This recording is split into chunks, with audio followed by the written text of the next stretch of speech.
I also have a question about Ret Paladin, specifically, specifically the Zealotry talent. On paper it sounds good, but in practice, I feel like it kind of clashes with both our Mastery as well as the Divine Purpose talent.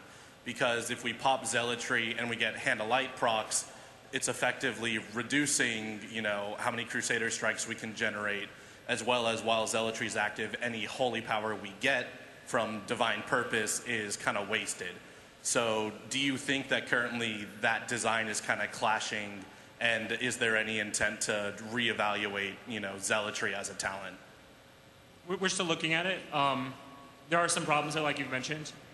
Some people try to claim Zealotry isn't a DPS increase at all, and we're a little confused by that. But one change we made recently is you can activate Zealotry with 3 holy powers required, but it doesn't burn the 3 holy powers, so you start immediately with being able to use those 3 holy powers instead of to wait to build up again before you can use it. But it's also off the GCD now. Right. So, but if it's not feeling like it's good enough or doesn't quite work right, we'll certainly make more polished changes. Like one simple change might be, say, Divine Purpose procs generate 3 holy power while it's active, right? If we needed to make some additional change to make it better. I also wouldn't necessarily say that they clash with each other. As long as Zealotry is still a good button to push, and talents like Divine Purpose or stats like Mastery are desirable on their own, the fact that when one is up, the value of the others is lessened isn't necessarily problematic. It's no different than, say, a combat rogue who has talents and things that increase energy generation, and also an activated ability, Adrenaline Rush, that gives them massive amounts of energy. When one is in effect, the other is less valuable, but they're both very, very good in their own right. All right. Thank you. Hey, how's it going? I'd like to start by saying that I've been playing a Druid since day one, and I love it. I play all 4. I actively switch between all 4 roles that it plays, so I've seen all different walks of life. I've played Resto when Innervate was the final talent. So my question here is, there's pretty much 2 groups of Druids on the forums right now. There's those that are complaining about the tree change. I'm not going to ask you about that because obviously you can't please everyone, and you're just trying to change the mechanic. That's fine. So my question is the second group, those that were curious about the change to nom nom nom. So it's the first. We actually just made a new minor glyph that'll let you have the old tree form back. So if you really want to look like old grandma tree, you can do that. I personally love nom nom nom too, but these guys all told me we had to change it. So why the change though? Like, understand, like something with tree form, that's a change in mechanics. So there could be reasons for, there could be reasons not. But nom nom nom doesn't hurt anybody. Blood in the water makes sense. I can understand it, but why the change? It's an internet trope that a year from now will be less funny, and 3 years from now will embarrass us. So it was going to get dated in a hurry. So it just wasn't consistent with all of our other talents. We don't really name them after pop culture kind of things usually. So that was just mainly the reason why we changed it. It's kind of like a temporary thing we usually do when we're in alpha developer stage. We just name things silly things just because we haven't thought up the name for it yet. So that's why it was named that. Blood in the Water is a good name too. I mean, nom nom nom is better. Shark Attack. Thank you very much.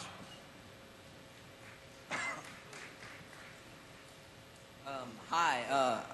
I was gonna say, in regards to in-game raids, end-game raids at the end of Cataclysm, I'm not gonna say anything because whether you're DPS, tank, healer, it doesn't matter on what your class can do. It just comes down to whether you're skillful at your class. But my main question was for Death Knights. I mean, I've experienced a lot of prejudice as a tank. People automatically just kick me off the raid or even instance. I was wondering if you're going to make them more viable to end-game raids for Cataclysm, because, I mean, like, just out of curiosity. I don't know, my guild used a Death Knight tank. They kind of have a bad rep because we let you start at level 55. So people who don't know what they're doing can get there in a hurry, and so you're kind of competing with that. But there's a lot of really good Death Knights. There's an awesome one in my raid group that's fantastic. So it varies a lot. You just got to get a good rep. And consolidating the primary tanking talents into a single tree for Cataclysm allows us to ensure that that particular type of Death Knight has a very diverse skill set and the tools that I think are going to be very successful in high-end raiding. I think the self-healing mechanic through Death Strike and the Mastery Absorb Shield and their various cooldowns should make them very well suited to be a main tank for any raid.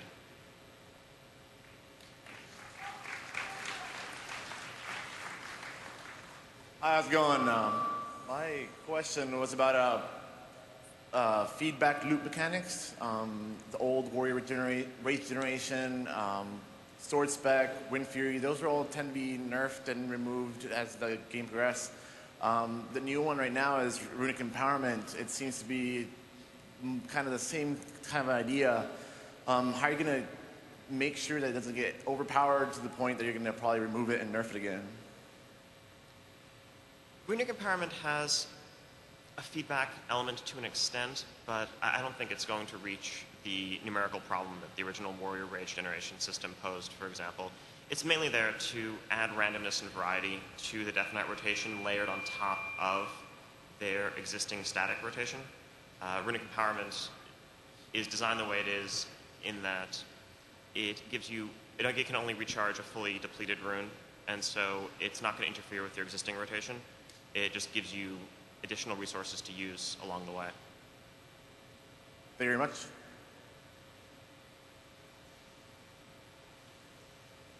Hi. I have a question about feral tank jewelry. Essentially, we are either competing against the other tanks for suboptimal stats, or we are competing against 4 other DPS classes for, again, suboptimal stats. I mean, Yeah. you can have agility, but no avoidance. Agility is avoidance. Yes, but then again, strength and dodge gives them mitigation and avoidance, and we don't have mitigation from agility anymore. One of the nice things that happens with how we change the stats on items in Cataclysm is the amount of stamina on a rogue leather piece, or what would be a rogue neck, and the amount of stamina on a tank neck are now the same number. So that tank piece isn't really as much additional survivability in the stamina point of view as it used to be.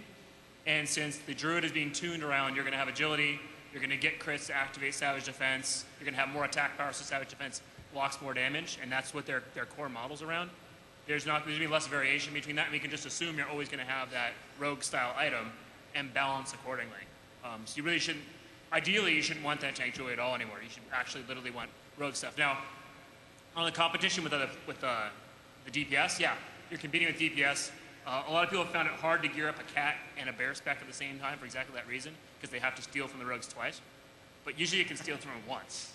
It's the second time that they get angry about it. What about jewelry or gemming? Because I mean, we have to switch gems, or we steal it twice. Yeah, it's going to be difficult to have both specs at full optimal. So like I know a lot of people who bear and balance for exactly that reason, because it's hard to get 2 sets of rogue gear. And am I ever going to be able to use my racial war stomp? Ever? Every other tank can use it, but I can't. Yeah, I don't know. Okay. Torn racial wars. Can use the racial wars. Cancel shapeshift. Bear stomp. Cat stomp. First off, I want to thank you for the DPS increase in Arms Warrior. I loved playing Arms Warrior through Vanilla, BC, and then I hated it in the beginning of Vanilla. It just kind of went crap, but I'm glad you guys brought it back in line with Fury. I don't want to run around with 2 big swords in my hands. I want 1 big frickin' axe, and I want to cleave the crap out of everything. Arms Warriors representing. My actual question, though, is at the beginning of the patch, when you guys first implemented it, or you're playing with it on the test server, were you surprised at how little threat generation was for warrior tanking, let alone when it initially hit? You guys went from 45% defensive stance to 100 up to 200%. Tanking in ICC, I still have an issue trying to keep the AoE going. I feel like I constantly have to hit Ren, Thunderstomp, Ren, Thunderstomp. Is there any way that you guys are going to change that, or give another AoE threat mechanic, or something of that nature? First off, with regard to the actual numerical bonuses on the threat modifiers, it's pretty much the same in current live and Cataclysm beta as it had been. It's just that we got rid of a lot of the passive threat reducers that people had and had to talent into, because there really wasn't anything particularly interesting about that. In 3.3, for example, a DPS class might deal 100 damage and generate 70 threat, and a tank might deal 100 damage and generate 200 threat, such that the tank was generating triple the threat of the DPS class.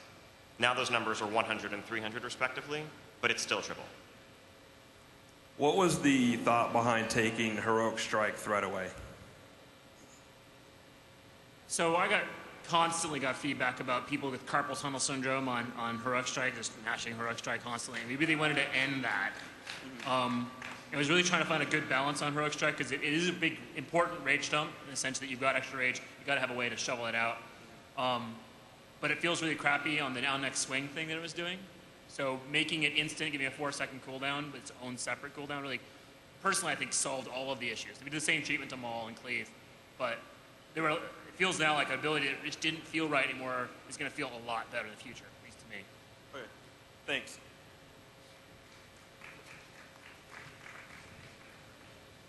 Good afternoon. My guild is Phoenix of Greymane.